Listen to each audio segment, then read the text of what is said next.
అండి welcome to our food కడే channel. ఈ రోజు రెసిపీ తెలుసుకునే ముందు ఫస్ట్ టైం మీరు మా ఛానల్ ని చూస్తున్నట్టయితే సబ్స్క్రైబ్ అవ్వండి, వీడియోని లైక్ చేయండి, తప్పకుండా ఫ్రెండ్స్ కి షేర్ చేయండి. ఈ రోజు రెసిపీ పులిహోర, అది కూడా చింతపండుతో కాదండి, చాలా హెల్దీగా టేస్టీగా ఉసిరికాయతో చేసుకుందాం, చాలా బాగుంటుంది. దీనికోసం ముందుగా నేను నిమ్మకాయ సైజు ఉన్న ఉసిరికాయల్ని 13 తీసుకున్నాను. పులుపు ఎక్కువ కావాలంటే ఇంకొంచెం ఎక్స్ట్రా తీసుకున్న ప్రాబ్లం లేదు. వీటిని కచ్చపచ్చ గ్రైండ్ చేసుకుని పక్కన పెట్టుకోవాలి. అన్నం వండి చల్లార్చి పక్కన పెట్టుకున్నాను. దీనికి పోపు మామూలుగా పులిహోరకి వెలగేసుకుంటాము, అలాగే వేసుకోవాలి.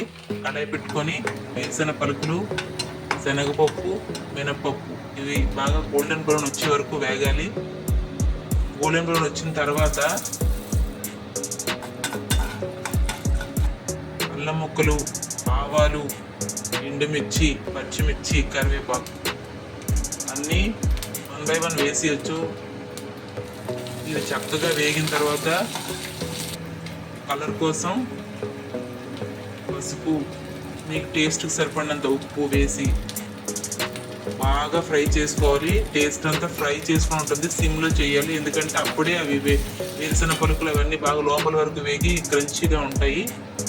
మీకు రుచికి సరిపడిన సాల్ట్ అడ్జస్ట్ చేసుకొని ఇప్పుడు బాగా వేగిన తర్వాత మనం ఆల్రెడీ గ్రైండ్ చేసి పెట్టుకున్న ఉసిరికాయ పేస్ట్ని వేసి బాగా ఫ్రై చేసి ఒక 2 minutes వేగనివ్వాలి.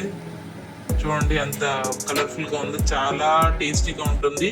తప్పకుండా ఇంగు వేయండి. ఫైనల్గా దించే ముందు ఇంగు వేసి ఇంకోసారి కలిపి ఇప్పుడు అన్నంలోని పూపు అంతా వేసి మర్చిపోకుండా 2 నిమ్మకాయ చెక్కలు మాత్రం వేయండి. ఎందుకంటే దీనివల్ల ఉసిరిలో ఉన్న వగరు అనేది తగ్గుతుంది, చాలా బాగుంటుంది. 2 నిమ్మకాయ చెక్కలు వేసుకొని బాగా కలపండి.